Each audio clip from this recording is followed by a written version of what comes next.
Hello student, स्वागत है आपका एक नई वीडियो में। आज हम ट्रिग्नोमेट्री क्लास 10 मैथमेटिक्स का चैप्टर पढ़ने वाले हैं। इसमें सबसे पहले हम समझते हैं कि आपका जो ट्रिग्नोमेट्री है, trigonometry is the study of relationship between the sides and angle of triangle, है ना। तो एंगल ऑफ ट्रायंगल में सबसे पहले हमारा राइट एंगल ट्रायंगल ड्रॉ कर लेते हैं। Right angle opposite triangle, right angle triangle ABC है, राइट एंगल एट बी। इसमें सबसे पहले आपका AB बेस हो गया, AB बेस, BC परपेंडिकुलर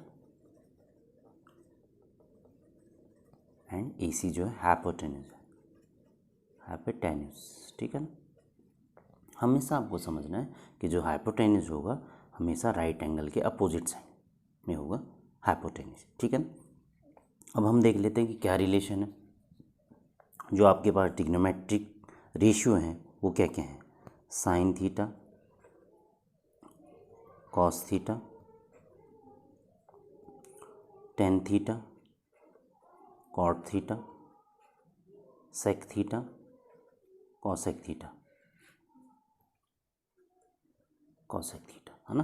तो सबसे पहले समझ लेते हैं कि साइन थीटा किसके इक्वल होता है। तो साइन थीटा होता है P/B, perpendicular upon base, perpendicular upon hypotenuse, sorry, P/H। Cos theta होता है base upon H means hypotenuse. हम इसको ऐसे लिख लेते हैं B, P एंड H हम लिख सकते हैं in short. Tan theta base upon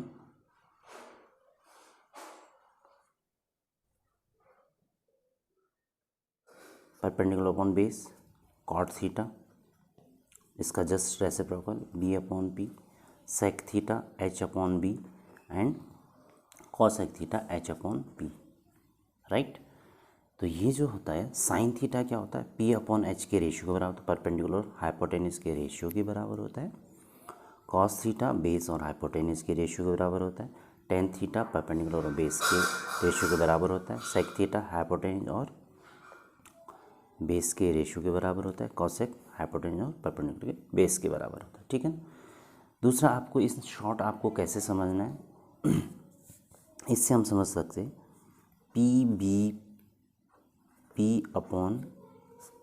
P/HHB, Pandit Badri Prasad हर बोले। तो कैसे, ये जो आपका साइन थीटा होता है P/H, cos theta base upon hypotenuse, और टेन थीटा जो होता है P/B, है ना। पंडित बद्री प्रसाद हर बोले। तो सीक्वेंस में चलता है साइन कॉस टेन। और अगर इनका रिवर्स हम देखें तो साइन का रेसिप्रोकल उल्टा क्या होता है, कॉसेक होता है। कॉस का उल्टा होता है सेक, और टेन का रेसिप्रोकल होता है कॉट। तो हम इसको एरो से, मैंने एरो क्यों बनाया है, P/H, B/H, P/B, P/H sign, B/H cos, P/B ten. तो इसको आप इस तरीके से भी समझ सकते हैं। चलिए इस पे बेस्ड कुछ क्वेश्चन देख लेते हैं जो हमारे पास बोर्ड एग्ज़ाम में आने वाले हैं, है ना। तो फर्स्ट क्वेश्चन देख लेते हैं, NCERT क्वेश्चन है। Triangle ABC right angle at B, AB आपको गिवन है एंड BC गिवन है, ठीक है ना। तो राइट एंगल ट्रायंगल ड्रॉ कर लेते हैं, ठीक है ना। आपको ध्यान रखना है जो आपको कंडीशन दे रही है उसके अकॉर्डिंग आप डायग्राम ड्रॉ करेंगे। तो B पे राइट एंगल है तो B पे राइट एंगल ड्रॉ करेंगे, है ना। AB कितना है 24 गिवन है, BC कितना है 7 सेंटीमीटर गिवन है, ठीक है ना। अब देखो आपको साइन A और कॉस A कैलकुलेट करना है, ठीक है। तो A साइन A मीन्स इस एंगल की बात कर रहे हैं। मैं एंगल थीटा एंगल बताना भूल गया आपको, इसको हम थीटा भी पढ़ते हैं एंगल को, ठीक है। तो देखो अब हमें साइन और कॉस कैलकुलेट करना है। तो इसमें हमें साइन और कॉस के लिए तीनों चीज़ की ज़रूरत पड़ेगी, मीन्स हाइपोटेन्यूज की भी ज़रूरत पड़ेगी। तो हाइपोटेन्यूज हम कैसे कैलकुलेट करते हैं, आपने पाइथागोरस थ्योरम में पढ़ा हुआ है कि हाइपोटेन्यूज का जो स्क्वायर होता है बेस और परपेंडिकुलर के स्क्वायर के सम के बराबर होता है। तो कैलकुलेट कर लेते हैं, H² इक्वल B कितना है, बेस कितना है 24 का स्क्वायर, परपेंडिकुलर कितना है आपका 7 का स्क्वायर, ठीक है ना। सॉल्व कर लेंगे, कितना ये होगा 576 + 49, इसको सॉल्व करेंगे तो कितना आ जाएगा 6 to 5 रूट ले लेते हैं 6 to 5 इक्वल टू कितना, ये होता है 25, है ना। आपको हाइपोटेन्यूज मिल गया, इनको सेंटीमीटर में ये गिवन है। अब देखिए साइन ए, इस एंगल की बात हो रही, तो साइन ए हमने क्या पढ़ा अभी फॉर्मूले से, साइन थीटा या साइन ए जो होता है पी अपॉन एच, एच हमने कैलकुलेट कर लिया है ना, पी अपॉन एच, तो कितना हो जाएगा, पी कितना है हमारा 7 है और एच कितना है 25, तो साइन ए की वैल्यू मिल गई। कॉज ए पूछ रहे हैं, कॉज ए क्या होता है, बेस अपॉन हाइपोटेन्यूज, बेस कितना है 24 है, हाइपोटेन्यूज कितना 25, तो ये साइन और कॉस की वैल्यू आपको मिल गई। एक चीज़ आपको और मैं बता दूं, अगर यहाँ पे साइन सी पूछा होता, ठीक है, तो आपका जो एक्यूट एंगल होता है उसके लिए परपेंडिकुलर और बेस इंटरचेंज हो जाते हैं। ये तो आपका ये वाला एक्यूट एंगल है, तो इसके लिए तो आपका एज इट इज़ परपेंडिकुलर यही रहेगा, है ना।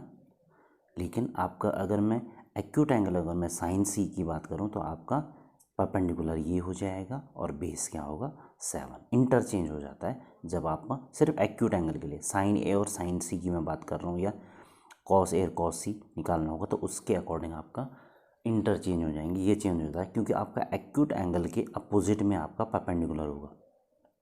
ध्यान से समझिए, दोबारा समझा रहा हूँ, साइन ए जो होगा इसके लिए परपेंडिकुलर 7 है, और अगर मैं साइन सी बोलूँगा तो इसके लिए परपेंडिकुलर 24 होगा, बेस 7 होगा। सिंपली साइन ए के लिए तो बेस यही है, परपेंडिकुलर ये है, लेकिन साइन सी में बात करूँगा तो सी के लिए आपका परपेंडिकुलर चेंज हो जाएगा, जो कि 24 होगा, बेस 7 होगा, राइट।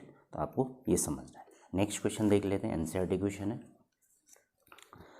डायग्राम दे रखा आपको, 10p माइनस कॉट आर की वैल्यू फाइंड करनी है आपको, तो इसके लिए आपको 10p और कॉट आर की वैल्यू कैलकुलेट करनी पड़ेगी। तो क्या क्या आपको गिवन है, देखिए आपको परपेंडिकुलर दे रखा है और हाइपोटेन्यूज गिवन है, तो आप बेस निकाल सकते हैं इजीली।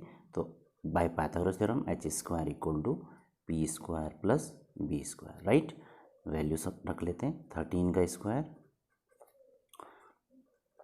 12 का स्क्वायर प्लस बेस कितना है कैलकुलेट करना है, ठीक है।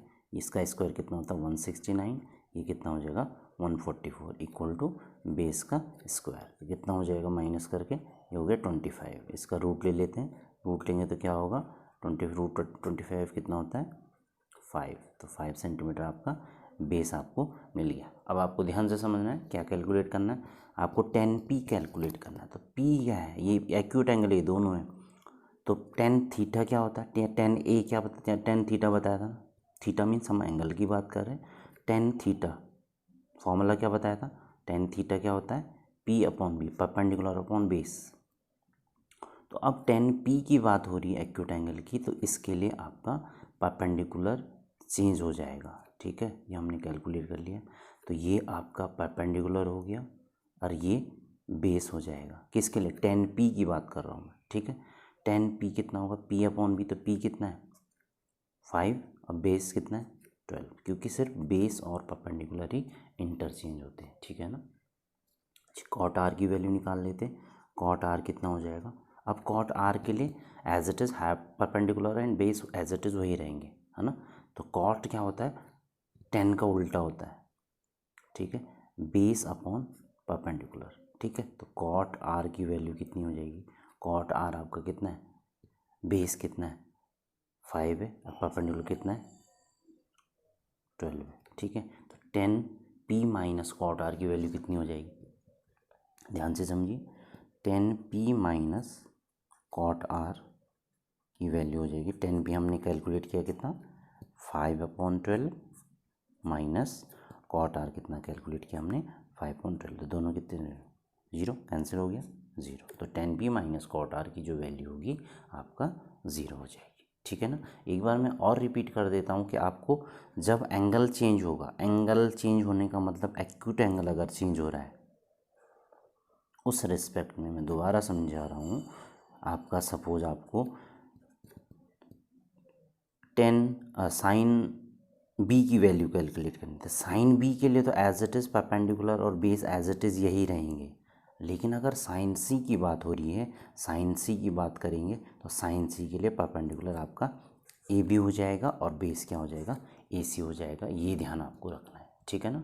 ये आपको ज़रूर ध्यान रखना है कि कैसे इंटरचेंज हो रहे हैं, और हम एक्यूट एंगल के अपोजिट में, हमेशा एक्यूट एंगल के अपोजिट में आपका क्या होता है, परपेंडिकुलर होता है, राइट।